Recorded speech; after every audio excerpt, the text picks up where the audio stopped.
বাগেরহাট উপজেলা প্রেস ক্লাবের মাসিক সাধারণ সভা অনুষ্ঠিত হয়েছে।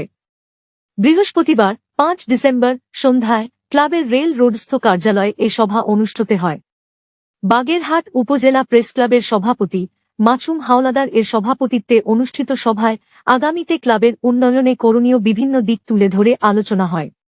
এ সময় প্রেস ক্লাবের সাধারণ সম্পাদক আজাদ রশিদি, সহ সভাপতি এম.এ. ওয়াদুদ, যুগ্ম সাধারণ সম্পাদক মাহমুদ হাসান, অর্থ সম্পাদক তানভীর সোহেল, তথ্য ও গবেষণা বিষয়ক সম্পাদক শহীদুল ইসলাম, ক্রীড়া সম্পাদক খান মাহবুবুর রহমান বাদল, নির্বাহী সদস্য বখতিয়ার হোসেন ডালিম সহ অন্যান্য সাংবাদিক নেতৃবৃন্দ উপস্থিত ছিলেন। সভায় বিভিন্ন বিষয়ের উপর প্রতিবেদন তৈরির ক্ষেত্রে বস্তুনিষ্ঠতা ও সঠিক তথ্য উপাত্তের ভিত্তিতে খবর পরিবেশন এবং সাংবাদিকদের পেশাগত মান উন্নয়ন এর বিষয়ে উপস্থিত সাংবাদিকদের পরামর্শ প্রদান করেন সভাপতি মাছুম হাওলাদার।